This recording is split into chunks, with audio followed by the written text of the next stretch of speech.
Please welcome Rajesh Mirchandani, Chief Communications Officer for the United Nations Foundation, in conversation with NYLE DIMARCO, model, actor, and deaf activist. Hi there. Hi everybody, thanks very much for staying with us. This is the last session of Social Good Summit 2018. That is a sad thing. I can hear you all clapping and booing at the same time, but thank you for staying with us. Thank you for staying with us on the live stream as well. But thank you all for making this a huge success. But I want to ask you, are you aware that this is a special day for another reason as well? Does anybody know what that is? It's not a birthday. It probably is someone's birthday, chances are. But today, and I think it'll be apparent why we're talking to NYLE, today is the first International Day of Sign Language.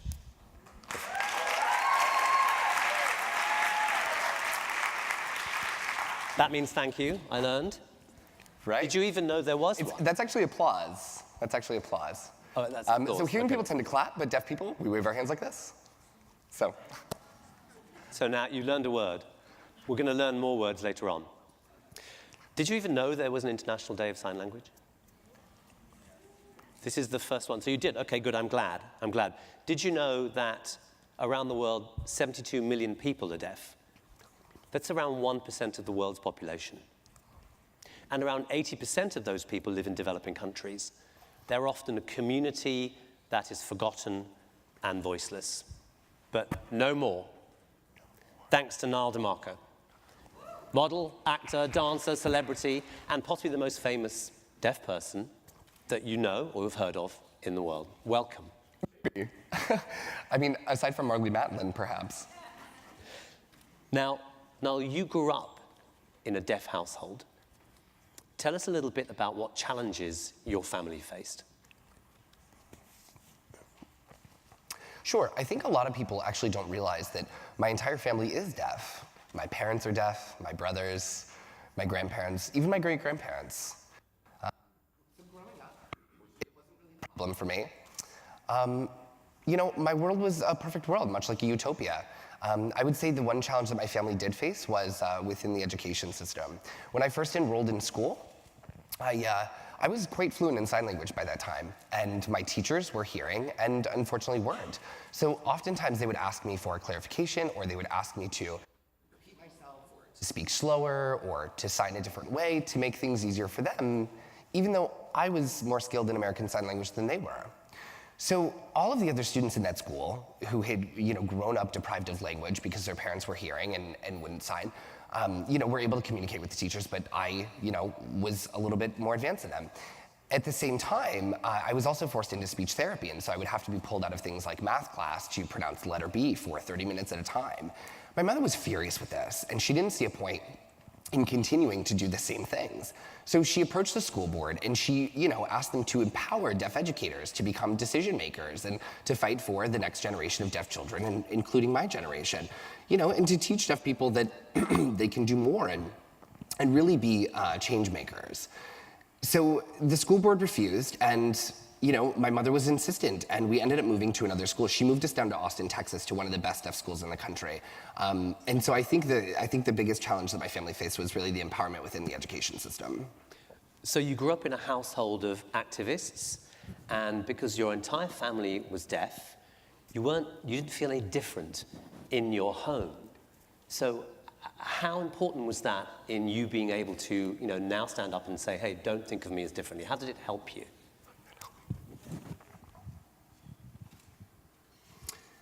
Well, my entire family, as I mentioned, was very much like a utopia. I can best compare it to other hearing people. Hearing people who are born to hearing parents often don't see barriers that aren't there. The world feels normal. You live the way that you live, and you live through a regular childhood, playing with friends, meeting new people. You don't have, barriers that, again, simply aren't there. And that was exactly what my life was like. Growing up in a deaf family, everyone was like me, and it wasn't really an issue at all. I could search for, myself and my identity. I could play sports. I could grow my hair out long and shaggy. I met deaf friends and, had important relationships. And I think, that was really the biggest thing for me growing up, was that I had access to language, which brought me into access to education. And without language, I would have never been able to get into any sort of schooling. And that really was the key for me, and the biggest gift that my family gave me. And many people don't realize that only percent of deaf children are in fact like me, coming from deaf parents. So we're a small subset of the deaf community, and I truly feel that I'm one of the most fortunate out there. And do you think that affected your confidence? Do you think it made you more confident to say to the world, listen, don't judge me because I'm deaf? Absolutely, definitely.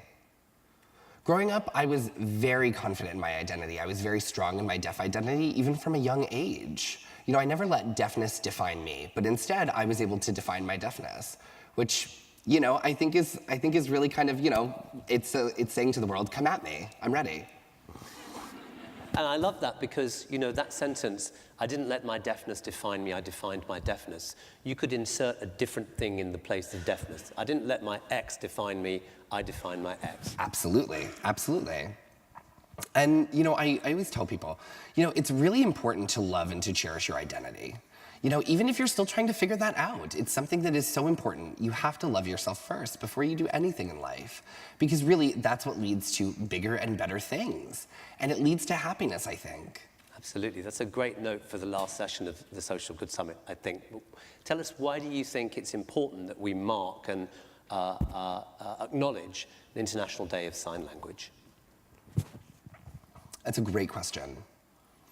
The funny thing is, this year I had a pretty large press interview, and it was about 30 minutes long. We had a nice chance to chat and go over some questions and answers. And during the interview, the interviewer asked me about sign language and mentioned that it was gesture. And I said, why do you think that it's gesture? Giving him a second chance to see if he wanted to maybe fix himself and misspoke. And he believed that there was no foundation or grammar or syntax to sign language. He believed that it was a form of gesture that was codified on English. And he asked me to teach him the sign for encourage, and I showed him, which is an encouraging motion. And it was like he proved his point. I was furious. I was completely blown away by this.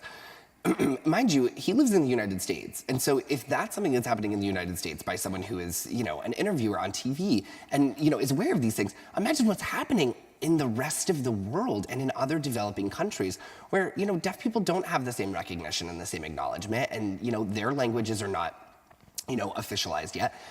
There's a really heavy stigma, that I came to realize in the US, that people think that deaf people are just gesturing, and it's absolutely horrifying. I mean, I don't think I look like I'm gesturing right now. I would definitely say that sign language is a full and complete language that I'm very proud of. It has its own grammar and its own foundation and syntax, and a lot of us maybe don't realize that, there are in fact, 466 million people in the world who are deaf or have hearing loss, and only 70% of them use sign language, with an even smaller subset of 2% of that group not having access to education in sign language. And a lot of that has to do with the stigma. For the first 7 years of my life in the education system, what I saw with other students and what I saw in my own experience coming from a deaf family, I would never want anybody to ever suffer through that again. And I was really set up, to be more fortunate in the system. And I feel like there's so many other children out there who just get lost in that language deprivation. Recognizing sign languages as full and complete languages is so important worldwide. And because it's a human rights issue for you. Absolutely, definitely. Having access to education absolutely is a human right. Having access to language is, of course, a human right. And we can't be depriving children of that any longer. This event, this summit, the SDGs that we're trying to reach for 2030 are so important because it's millions and millions of deaf people out there who are deprived of language. And that's an issue that, of course, I want to solve within the deaf community. But globally, that impacts an even larger community of people with disabilities, making sure that they have access to the language and education that they need. We have to make sure that we continue to work towards these goals and not pushing aside these groups that so desperately need our help. Now, as a celebrity, you have been able to shine a light on the potential for people with difference, let's say, not disability. What difference do you think you've been able to actually make, say, in Hollywood, where you're working now? Could you ask me the question again? Yeah. What difference do you think you've been able to make, given that you have been able to shine a light on the potential of people who are deaf or have other abilities? Certainly. Obviously there are many other successful deaf people out there who have broken the mold, for sure. But using my platform, I've really tried to focus on language and education. It's really something that I'm very passionate about and something that I believe that I really can make an impact in. And I think, over the last few years, I've met more and more hearing people who know a little bit of sign language and have learned, here and there. And that really impresses me. I think that people are becoming more and more aware of the issues that we face, and they are working to become more inclusive of our community, which is great. I truly hope to see that, change on a larger scale for the rest of the world as well. And by improving the rights of, or the recognition of deaf people and deaf people's rights, how do you think that could actually make a difference for rights of the wider community of disabled people around the world? So I am hoping to, of course, use my platform to spotlight deaf issues and, of course, expand that and help, other communities, such as the community of people with disabilities. Many of you may not realize that we actually have 1.4 billion people living in the world with some form of a disability. 98% of them don't have access to formal education. 98% of them.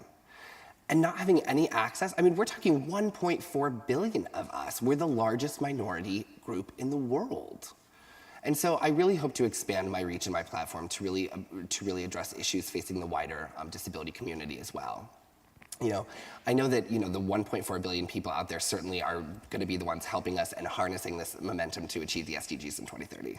So here we are on the eve of the UN General Assembly Week. What's your message to world leaders? I would say my message for world leaders is to think about us, to think about deaf people and the general disability community as well. And all peoples with disabilities. Like I said, we are the largest minority group in the world, and we're going to be the key to solving the issues surrounding education and access to language that all of us are facing. It's an epidemic now. Language deprivation and access to formal education is something that we should all have access to as a human right. It's just intrinsic of human rights, and in order to achieve the SDGs, I truly believe that they're not only going to have to be inclusive of us, but also work with us. And I would say to think more about inclusion and how inclusion matters.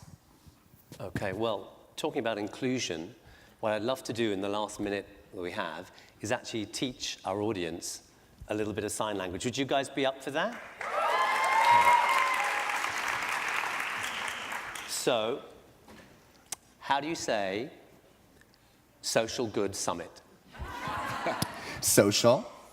Everyone do it? Social. Yep. Good. Good. Summit. Summit. Okay, so let's all do that together. Actually, let's do one more thing first of all. Let's practice that again. Social. Social. Good. Summit. Okay. Hashtag 2030 now. Hashtag 2030 now. Okay. One more time. Hashtag 2030 now. Okay. Beautiful. I give you all A pluses. Let's put that, I want to put that all together. Okay, can we put it all together? You guys ready? Okay. Okay, let's do it after you. Social Good Summit, hashtag 2030 now. Social Good Summit, hashtag 2030 now. Okay. So a couple of you there were applauding using sign language. So everyone, let's do that first of all to say thank you to Niall and to Gray's interpreter, and then let's give them a round of applause as well. Thank you very much. Thank you. Thank you to our final guests. I think that was a fantastic panel to end on. Ladies and gentlemen, this is the end of the Social Good Summit 2018. I'd like to thank you all. Yes, thank you. Thank you all for staying with us. Thank you all for watching on the live stream and for taking part in the conversations on social media. We've basically broken the internet today, which is fantastic. But before we go, I would just like you, please, to give some thanks to the people who've made this happen. I don't just mean our partners, Pfizer, Facebook, UBS, and the organizers, 92Y, Mashable, UNDP, and the UN Foundation, but let's say thank you to the janitors, to the security staff, to the ushers, to the caterers, to the crew here, everyone.